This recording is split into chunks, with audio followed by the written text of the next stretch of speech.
Good evening, students and counselors. We hope you're enjoying the virtual college exploration for all of our Ohio students. Tonight we do have with us Miami University, and we have Tyler. I wanted to give you guys a couple housekeeping tips before we get started. So because your camera is off and Tyler's not able to see you, and your mic is also off, he's not able to hear you, we do have that Q&A feature where you can ask him as many questions as you would like. That Q&A button is located at the bottom of your screen. Just type him a question and he will get to it. If he's not able to get to it tonight, he will get a list of all questions asked and we'll be responding to you on an individual basis. We do have many more sessions offered, and you can sign up for them as well as see the full schedule at oacac.org. Today is going to be recorded, and you can see this in about a week on our website, oacac.org. Tyler, I'm going to go ahead and hand it off to you. Enjoy your all's webinar. All right, thank you very much. And I am going to share my screen. That way everybody can see the display there. And I think we are set and ready to go. Well, good evening and thanks for joining us tonight. So glad to have all of you here with me. My name is Tyler Bradshaw. I am an Associate Director in the Office of Admission at Miami University in Oxford, Ohio. I'm also a Miami alum. Got my bachelor's degree at Miami in American Studies in 2009, then went on to get a master's degree in Student Affairs, which is kind of like college administration and student development, and then just started on a doctorate about 3 years ago. So when it comes to the Miami experience, I speak from a lot of it. It's a place that I feel very passionately about, and hopefully that shows through during today's visit. So I've got about a 30 to 45 minute presentation, just depending on what we end up talking about. And as our moderator mentioned, if you have questions about things you want to hear more about, just feel free to submit those in the Q&A feature, and I'll try to get to as many of those as I possibly can. And if your question doesn't get answered tonight, you're more than welcome to reach out to our office. If you just go to miamioh.edu/admission, you'll find a chat window that pops up in the bottom right-hand corner, and during normal business hours, you can be connected with a member of our staff who'll be happy to answer any questions that you have. But let's start out in talking about Miami and who we are and what we do. If you visited our campus before, this presentation is very similar, but obviously lots of changes for this upcoming year as a result of the coronavirus pandemic, and I'll be sure that we touch on those things. So if you're not familiar with us, we're a mid-sized public school located in Oxford, Ohio, which is a college town that is about 45 minutes north of Cincinnati. We're about 2 hours south and west of most areas of Columbus. So we are like tucked right into that southwest corner of Ohio. If you drive about 10 minutes west, you'll actually cross into Indiana. The mid-sized school moniker, we really feel sums up Miami best. And really what that means for you on a daily basis is when it comes to big school opportunities, you're going to have those things. We have about 20,000 total students on our campus. Of that, typically between 17 and 18,000 are undergraduates, so we are heavily undergraduate focused. We offer more than 120 different majors to choose from, Division I athletics, and more than 600 student organizations. But on the flip side of that coin, yes, you are going to get the power, the resources, the opportunity, the tradition that a nationally renowned institution can provide, but you're not going to get lost in the shuffle like you might at one of those big schools. We really pride ourselves on giving students the personal attention and flexibility they need in order to be successful. Now, how do we deliver on that promise? It happens in a number of different ways. One of the ways in which we do it is through the fact that we are primarily a residential campus. So I'm sure many of you out there are excited to move out on your own for the first time and experience college life. If you're not excited, your parents might be a little excited to get you out of the house. But I get it. With that excitement, there's probably also a little bit of nervousness and a little bit of anxiety. This is a big transition to make. This is going to be the first time you're living on your own, learning time management, learning how to fend for yourself in certain environments. And that's why at Miami, we have a 2-year live-on requirement. So for your first and second year, you're going to be living on campus in one of our residence halls, which are themed around these ideas of living learning communities. Each residence hall has its own theme or its own focus. Residence hall buildings look a little different from what you might see at most institutions our size. We actually have 47 different residence hall buildings all across the campus. Tallest residence hall on our campus is 3 stories, and the average number of students in each residence hall is typically anywhere from 150 to 300. So it's a much more customizable environment, not as intimidating as what you might see at most bigger institutions. But beyond that 2-year live-on requirement, 98% of all Miami students choose to live within a 2-mile radius of the campus. Oxford really is a quintessential college town. It is a town that built up around the university, and as a result, it is very student-centered, very student-friendly, an ideal place to spend these 4 years in a town that is unique and all its own. If you've not been to Oxford and you decide to come to a visit, and we'll talk about visit opportunities in just a little bit, you definitely want to explore the campus, but you also want to explore uptown Oxford, maybe grab a sandwich at Bagel and Deli, which is one of our famous off-campus locations. I recommend the Philly Bagel, and you'll have to check out the menu because there's like hundreds of bagel sandwich combinations. The Crunch and Munch is the most popular. It's a turkey sandwich with cheese, lettuce, honey mustard, and about a half bag of Doritos that they steam on a bagel sandwich. So just some unique things about Oxford and everything that we have to offer. Now, the way we teach also differentiates us from a lot of schools that you might be considering. We're one of 8 original public Ivies. That was actually a designation that came out in the 1980s. It was a book written by a guy named Richard Mall, who was a college search expert, and it's conveniently staged right there on that shelf. But Richard Mall came up with this idea of the public Ivies. He said there have to be schools out there that are offering the caliber of an education that typically you'd only find in an Ivy League environment, but doing that on a public school campus and at a public school price. Mall searches the entire country, and he finds only 8 schools that he feels live up to that definition of a public Ivy, and we're one of those 8 that he chose, and we take that designation very seriously, and it's evidenced in this ranking that comes out every single year in U.S. News and World Report. Proud to say that consistently for the past decade, Miami University is ranked as one of the top institutions in the entire country for best undergraduate teaching and commitment to undergraduate education. You get these types of national accolades by, yes, hiring faculty members who love their subjects, but more importantly than that, you have to love to teach and you have to love working with undergraduate students if you're going to be a successful professor at Miami. The average class size at Miami is only about 30.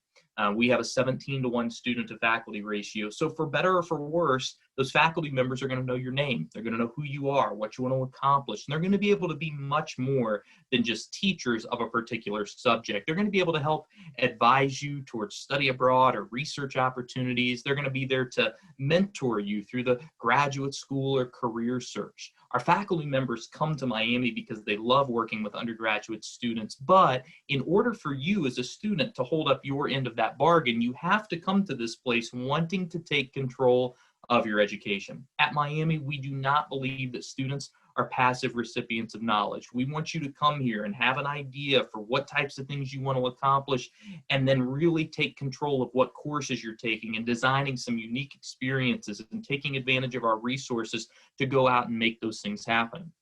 That's why you're going to find typically more than 60% of all Miami students are doing something above and beyond just a traditional major. So that could be a double major, could be a major and a minor, a co-major and a major. We have some very ambitious students doing triple majors. They have no social life. It's awesome. But we really want students to come to Miami and say, these are the types of experiences I want to have.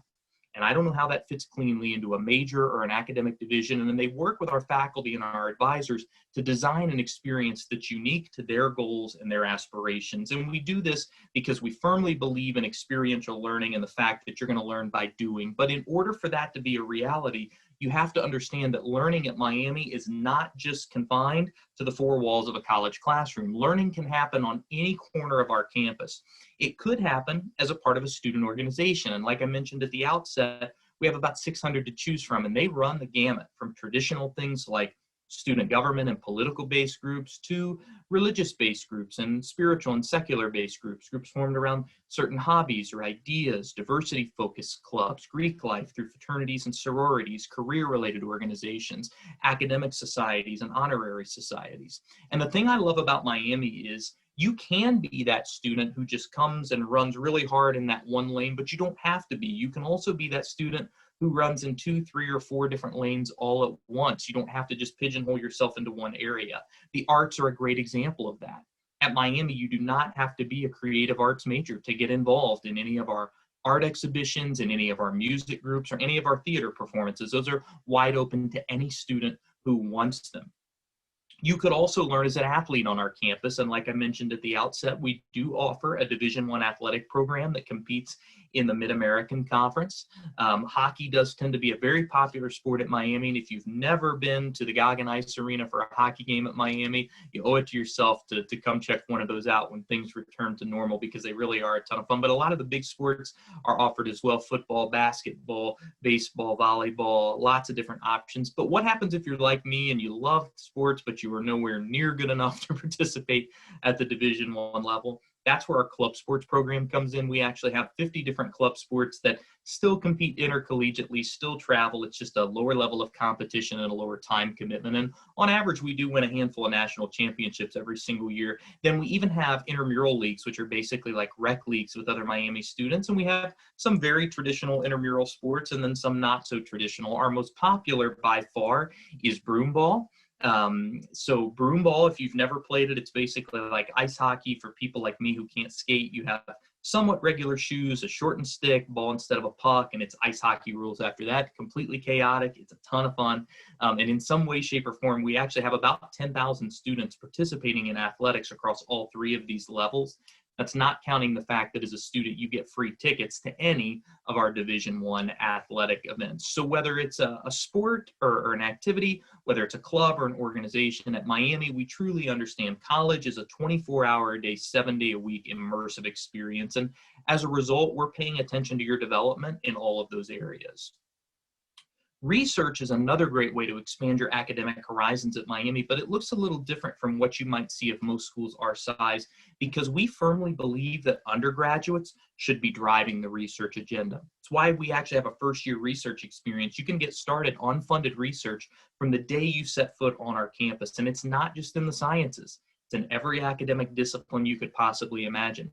I actually had an opportunity back in the spring to meet with one of our graduating seniors, and she was telling me about a research project that she was wrapping up in partnership with the National Science Foundation on truck driver fatigue, which was like fascinating and at the same time a little bit terrifying the next time I got out onto the highway next to one of those 18-wheelers. But it's an example of how students are getting involved in a hands-on way, and not just partnering and participating in research, but actually leading the projects while our faculty members mentor them all along the way. So maybe you have an idea for a publication in a journal or textbook. Maybe you want to present at a national or international conference, or maybe you have an idea for a patent and you want to come to Miami and develop your patent and sell your product, make billions of dollars, and then donate some of it back to your alma mater as a rich alumnus. We like to foster these relationships. So the first year research experience allows you to get started on meaningful research in a hands-on way from the moment you set foot on our campus. Study abroad is also a really popular hallmark of the Miami experience, and I'm sure there's lots of you out there who want to eventually study abroad at some point. And if you do, Miami's a great school for you to consider. We actually have right around 50% of all of our students that study abroad at some point, and more than 90 different countries that you can choose from. And some of the most popular destinations, we actually have our own campus in Luxembourg. We just celebrated our 50th anniversary there. Centrally located in Europe, where you're taking Miami classes with Miami faculty. You're paying Miami tuition, room, and board the entire time you're there. If you want to teach, we have student teaching opportunities abroad. Historically, those have gone to places like Australia and Vietnam. Our Farmer School of Business has a program that tours all of the economic and financial markets all throughout Southeast Asia. The picture you saw on the last slide, that is actually a group of our students who do research on big game predator cats in safari type settings. We also send architecture students to Ghana, where they are building schools and digging wells in local communities. And we even have Study Away, which is where you're still in the United States, just not in Oxford. And those would be things like our Inside Washington program. So for any political junkies, we'll send you to the nation's capital for an entire semester, where you can learn from elected officials, lobbyists, public policy institutes.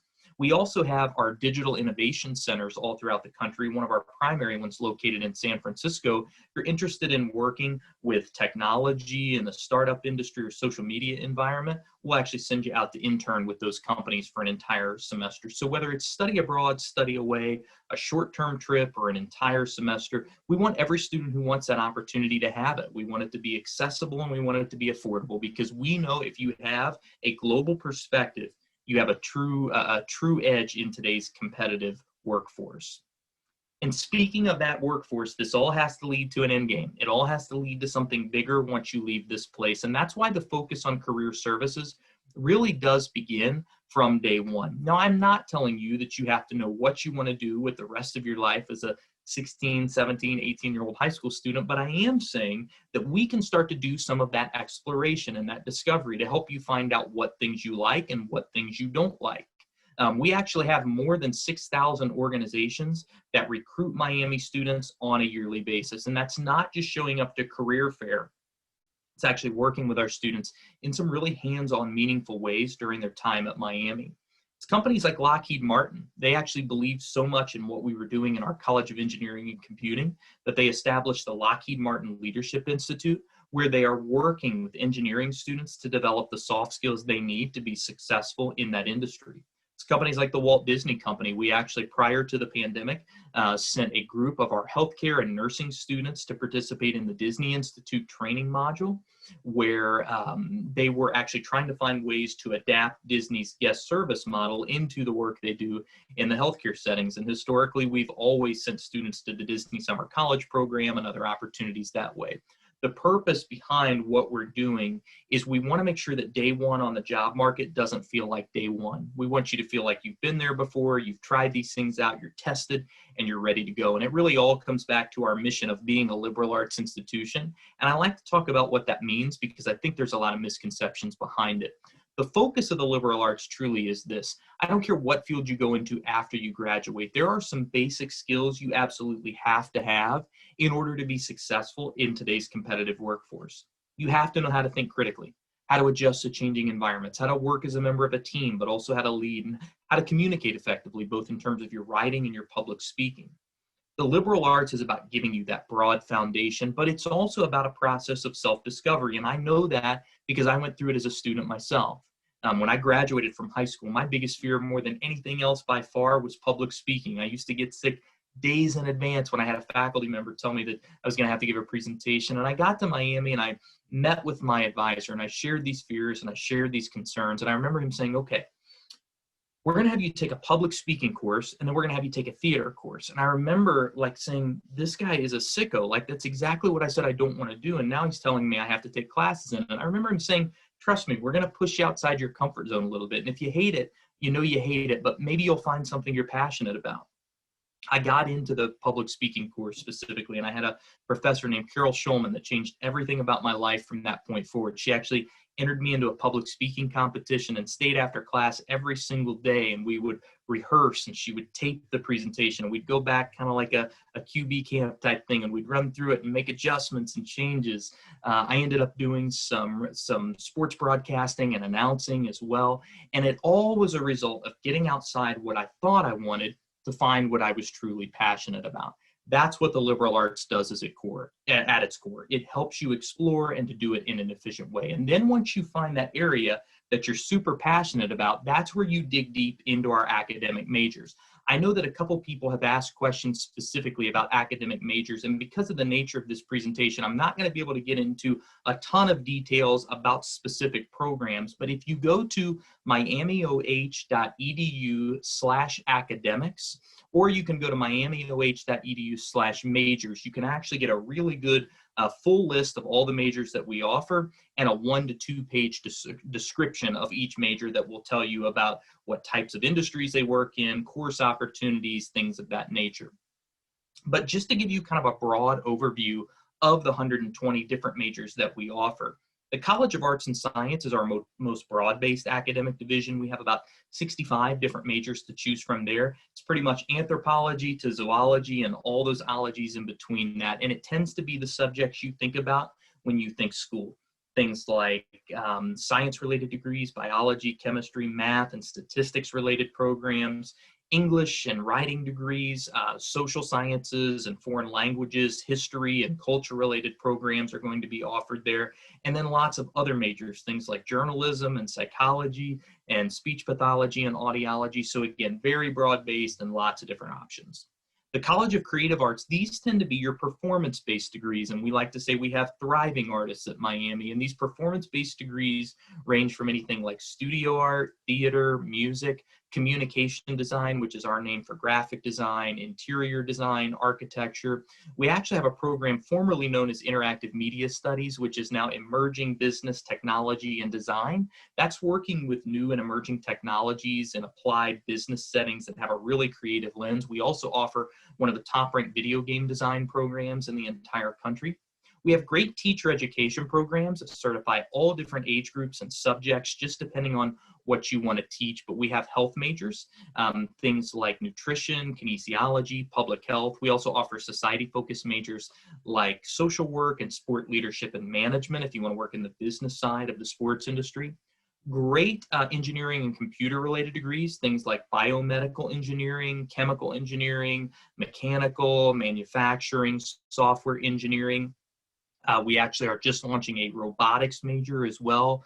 We have a really popular paper science program, which is working in engineering settings with paper materials. And also we have an engineering management major that blends business coursework in engineering settings that typically pertain to supply chain and product distribution environments. Farmer School of Business, one of the top-ranked business schools in the entire country, and about 8 different business majors there, things like accounting, marketing, finance, management and leadership, supply chain operations. And then we also offer a 4-year Bachelor of Science in Nursing entirely at our Oxford campus as well. Now, if you're listening to this list and you're saying, man, that sounds great, but I have no idea what I want to do, that's okay. We have a university studies program. You can actually come into the university as an undecided student, choose a major later on, and in most cases still graduate in 4 years. And if you are thinking medical school, law school, or graduate school of any way, shape, or form, then we also have pre-professional preparation opportunities. We even have our own pre-medical studies co-major at Miami. You can match those up with any other major, and then we will help you apply to medical schools and law schools and professional schools, and you'll see in a little bit our success rates with those have been traditionally high.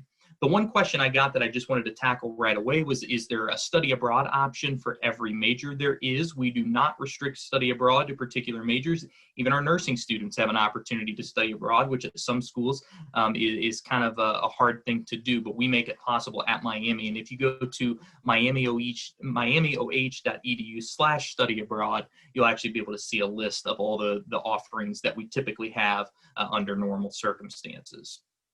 Now, no matter what major or division you belong to, we also have some great high ability or honors types programs, but different opportunities for different students. And these did change this year. We actually revamped a lot of our programs. The Honors College is a residential honors experience. Students live on our Western campus, which is a beautiful part of the Oxford campus, and it has that faculty residential kind of component to it.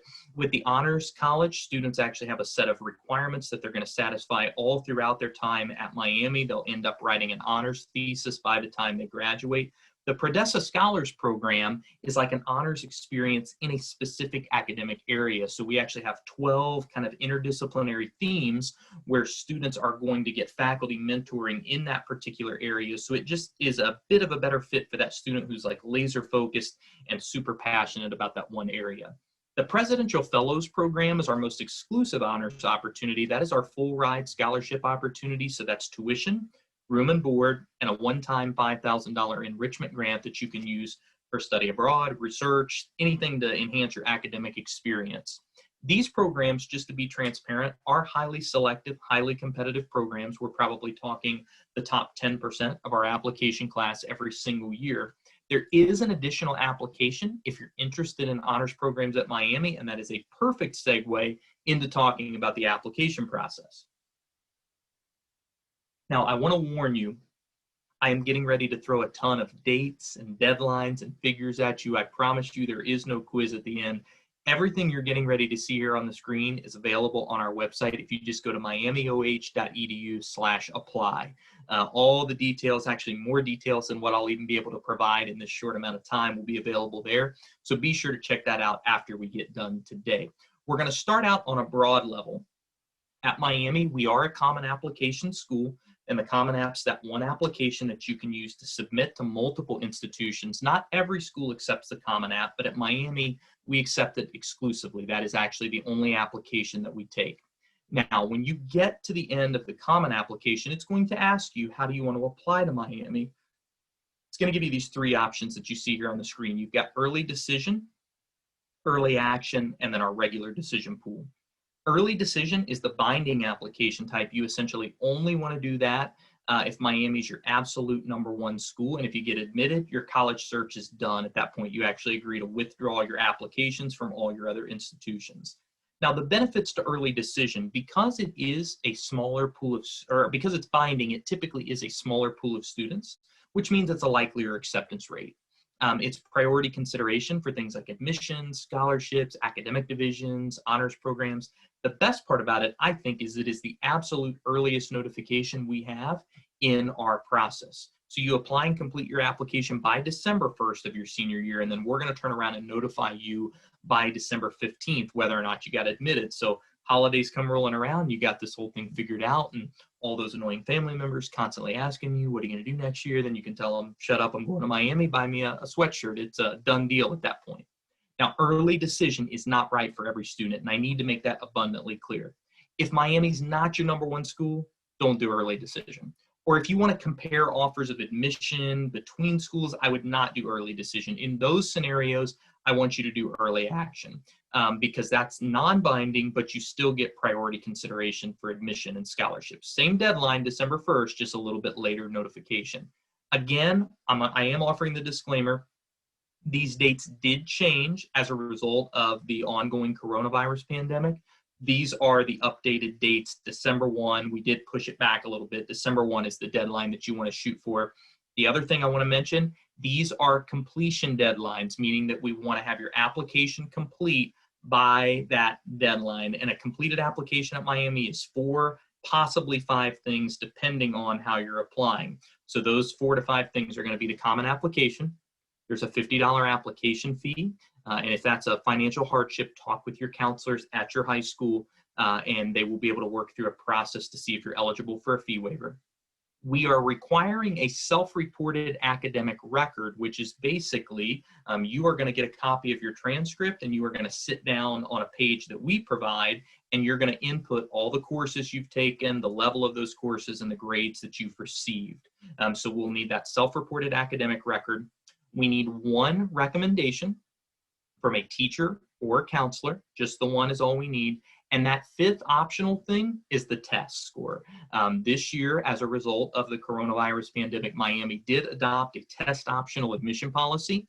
If you are going to apply with test scores, you can submit those on the self-reported academic record. If not, then your application will be complete without those, and you'll have a way to indicate whether or not you're applying test optional on the common application. The one question I got, actually, let me move forward a little bit. I want to talk about what happens once we get the applications, and then I'll come back to some of these questions. At Miami, we practice what is called a holistic application review, which essentially means we're looking at everything. So yes, in all transparency, we are looking at the numbers, and the numbers matter. Things like your GPA, your test score, if you're submitting it, but we're also digging a lot deeper than that and looking at things like the rigor of your high school curriculum. Did you take challenging courses in high school? We're looking at your essay, your recommendation, your activities. All of these things could factor in. Now, the divisional consideration piece, 2 of our 5 academic divisions and 1 of our programs have some additional requirements above and beyond the Office of Admission. That would be any major in our College of Creative Arts, any major in our Farmer School of Business, and our nursing program, and I'll run through those briefly. The College of Creative Arts requires an audition or a portfolio, which makes sense for those types of majors. And if you go to their website, they'll actually show you how to submit that. It's very easy to do. For the Farmer School of Business, there's actually no additional paperwork. You're just going to choose business or any of our business majors as your top major of interest at Miami. We will then automatically put you in the running for direct admission consideration to the Farmer School of Business. And if you get admitted to Miami, but not directly to the College of Creative Arts or the Farmer School of Business, that is okay. We have processes for you to earn entry to those majors based on your college credentials. The only real caveat to that is going to be the nursing program. Nursing at Miami is direct admission only because it's a super jam-packed curriculum. We got to get you started in year 1 in order to make sure that you graduate in 4 years. There is no additional application. You'll just choose nursing as your top major of interest at Miami, and then we will automatically consider you for admission to the nursing program. Nursing currently is still requiring a test score. That is the only major at Miami that is not allowing students to apply under the test optional policy. However, they are in conversation about whether or not they're going to be able to continue with that policy as a result of the test cancellations. So hopefully we'll have more information within the coming weeks, and we'll be sure to update everybody via email if there's a change to that. But any major in our College of Arts and Science, anything in our College of Education, Health and Society, and yes, anything in our College of Engineering and Computing, those are wide open to any student who wants them without any additional requirements.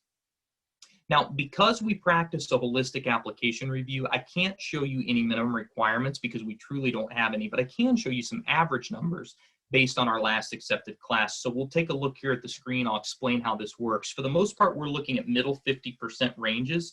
So this would be that middle 50% chunk of our accepted class last year. And if we look at those ranges, GPA typically between about a 3.5 and a 4.2 on a weighted GPA scale. But again, we know GPAs look a little different in every single high school. We will have lots of context from your counselors to tell us really what that GPA means for you. And if you're looking at middle 50% on the ACT, typically between about a 26 and a 31, or if you're taking the SAT, between about a 1230 and a 1390. For those of you applying with a test, we do not have any preference between those two tests. You can pick either the ACT or the SAT. You don't have to take both. And we do super score both the ACT and the SAT. So if you had a chance to take those tests multiple times, we'll pick out your highest subsections and we'll combine those into a new overall score. Again, you can apply test optional. You don't have to. And I did see one of the questions that came in was regarding scholarships. Scholarships will be test optional as well. And I'm going to show you how that works in just a little bit. The one thing that I do want to mention that's vitally important to our application process is rigor of your high school curriculum. Students who do really well in our admission process have taken the most rigorous, challenging courses they possibly can in their high school. So whether that's AP courses, IB courses, dual enrollment, or College Credit Plus. I know some of you have asked questions about that. From the admission side of the house, we look at AP courses the same as we would look at a College Credit Plus course. So if you're taking AP English and you're taking an English course at a local community college through College Credit Plus, those would be looked at as the same level of rigor. In terms of credit earned, for AP courses, you'll just, as long as you're scoring a 3 or higher on almost any exam, you're going to get credit for something. And if you're getting into the 4s and 5s, you're going to get credit for more things. For College Credit Plus, you'll just want to go to transferology.com. That is a national clearinghouse website where you can actually see course equivalencies between institutions. So once again, that website is transferology.com. I did get a question about the essay. An essay is required, but it is the essay that is listed in the common application, which is sometimes called the personal statement. So there's a little bit of verbiage confusion there. That is the only essay that Miami requires, and the only essay that we accept is the one that's in the common application listed as the personal statement. And there is an additional essay on the honors application if you're applying to honors. So that additional application that you would complete, you would have to do an additional essay there. But if you're not applying to any of our honors programs, nothing there. All right, let's talk about tuition and financial aid. So you have in-state and out-of-state tuition because we are a public institution. And then room and board with an average meal plan, which is a bit of a nebulous number. It just depends on some decisions you make about housing, meal options, things of that nature. Now, 75 to 80% of all Miami students are receiving some form of financial aid where they're not paying the prices you see here on the screen. And I do like to mention our Miami tuition promise. We actually now guarantee not just your tuition, but also your room and board rates, any course fees or special purpose fees for 4 years of your education with us. So that tuition price you pay on day one locks in, and that's the tuition price you pay 4 years later. There's more details on our website. If you just go to miamioh.edu/tuition promise, you'll be able to discover more about that. When it comes to need-based aid, we ask that students simply complete the FAFSA. That's the free application for federal student aid. There's 2 deadlines on our website, and I'll clear up the confusion between those. Do your best to get the FAFSA done by December 1st, which is deadline 1. But if you don't, that's okay. Definitely get it done by February 1st. If you get it done a little bit earlier, we can send you some need-based information earlier in the process. but as long as it's done by February 1st, you're eligible for the same amount of need-based aid as anybody who had it done by December 1st. Now, when it comes to merit-based aid, I'm getting ready to show you a grid here on the screen, and I'm proud to say this grid is a guarantee. In previous years, you saw our merit scholarship grid that had a GPA column, but then it also had a test score column. But this year, because we are test optional, the grid is entirely guaranteeing scholarships based on your weighted high school GPA, and pretty easy to understand. You're going to find the range that you fall within, and then you're going to look to that second column, and we have scholarships as small as $1,000 a year, others that go all the way up to full tuition. Now, what the question I get, you are guaranteed the minimum amount in these ranges, but it could go as high as the top amount. And the question I always get is, how do I get to that top number? Some things you can control and some things you can't. Obviously, the higher the GPA goes with any of those ranges, the higher the offer would likely go. If you're applying with a test score that's really competitive, that could drive up the offer, but again, not required in any way. Also, the rigor of your curriculum plays an important role in this. So the more AP, IB, dual enrollment, or College Credit Plus classes you're taking, the likelier that offer would go. But it really comes down to the competitive nature of our applicant pool and our scholarship budget that might dictate some of this as well. So you can't really control every single element of it. There is no additional application for these scholarships. As long as you apply and complete your application by December 1st of your senior year, whether you're doing early action or early decision, doesn't matter, we will automatically put you in the running for these scholarships. And the one question I got earlier was, when do you find out?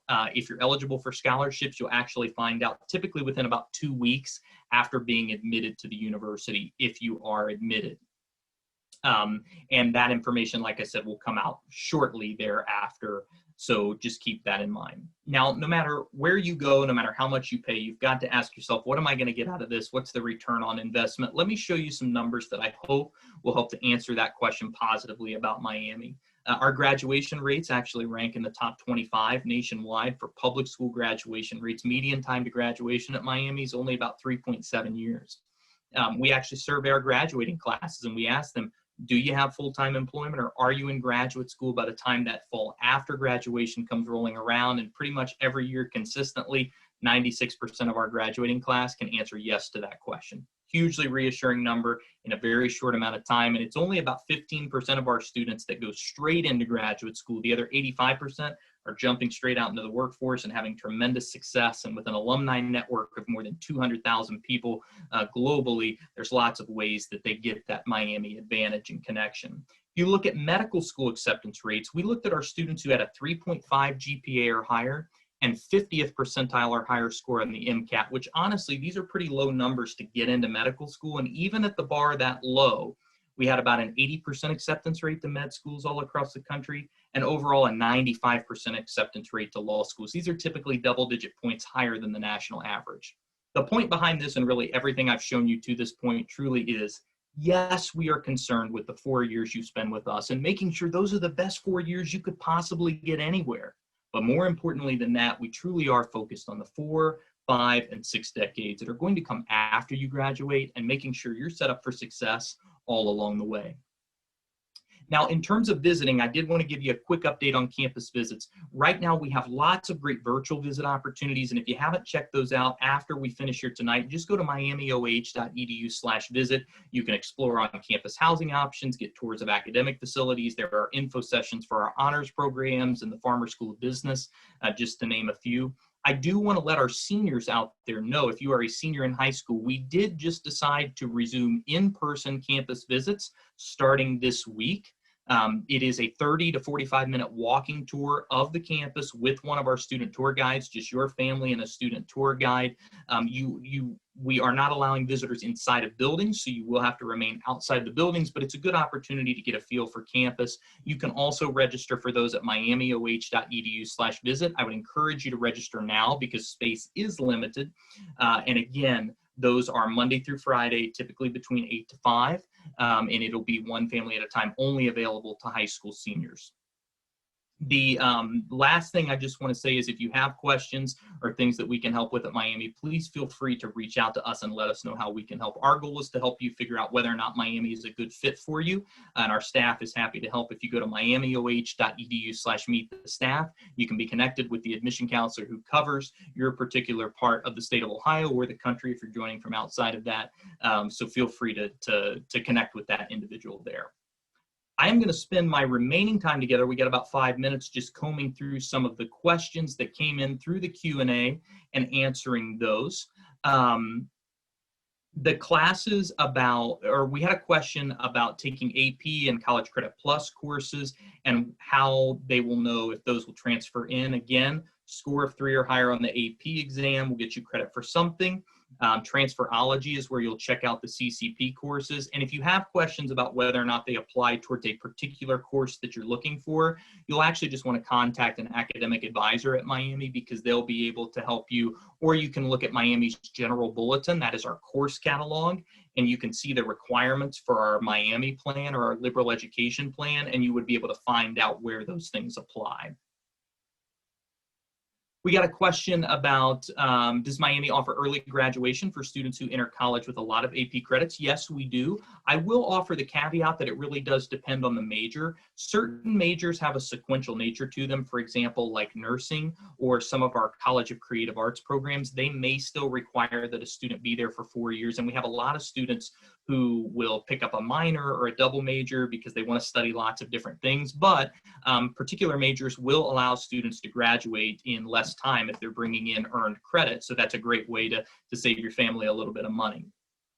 We had a question that if somebody applies early decision but isn't accepted, is the student still eligible to be considered as part of the early action or regular decision process? And the answer to that is yes. If you apply early decision or early action and you're not admitted, we actually do not deny you at that point. We give you what's called a pending admission decision. We will then push your application to that final regular decision pool and evaluate it again. And if you have updated credentials like first semester grades or a new test score, something along those lines, we'll take that into consideration, and then we will release our final decisions on March 15th. So just keep that in mind. I had a question about the honors program and how you get the application. So basically what happens is on the common application, it will ask, are you interested in honors opportunities at Miami? You will just check that box. And then a few days later, we're going to send you a link to an applicant status portal, which is like a unique login environment for you at Miami to view the status of your application. There will be a link to an honors application there. You'll just click on that link. There is an additional essay that you have to write, and the prompt is available on our honors website if you check that out now. You'll complete that application and submit it, and it's one application, and you can choose which of the 3 programs you want to apply to. You can apply to all of them. You can just apply to the Honors College or Prodessa Scholars. So you have some flexibility there, and it's only the one application for all 3 programs, which saves you some time. If I apply early decision, will I have less of a chance to receive financial incentives? Absolutely not. We offer the most competitive financial package that we can to early decision applicants and early action applicants, so there's no disadvantage financially whatsoever to applying early decision, and that's a great question. Got a question about nursing. What is the required ACT score currently for nursing students? The minimum to be considered for nursing is currently a 23. And the minimum GPA to be considered is a 3.0. Again, nursing is revisiting the test score requirement. However, just meeting those requirements does not mean you would get automatic admission to those programs. It is a pretty competitive program. It has about a 30% to 35% acceptance rate. Average ACT for admitted students last year was about a 29, but again, just like the admission decision, we're going to be looking at lots of different factors within your application to make a decision.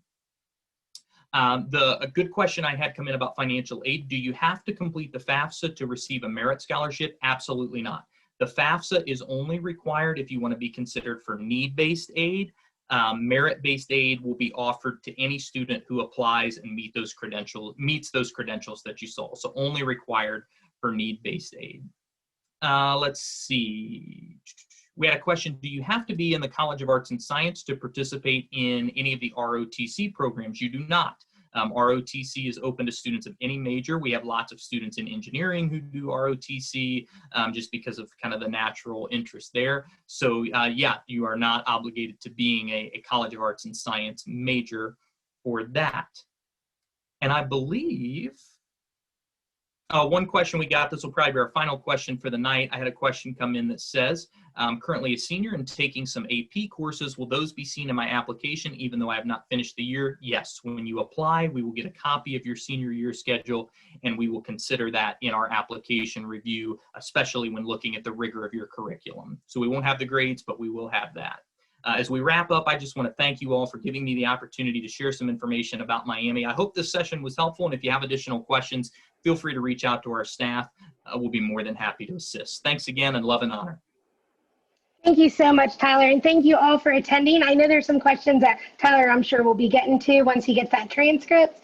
But when you guys log out, there will be a quick survey, about 4 questions long. Please make sure you do that because we want to make sure you have the best experience. Again, sign up for as many sessions that you would like at oacac.org. And again, this session was recorded and you can access it on our website, oacac.org. Thanks so much, everybody. Have a wonderful evening.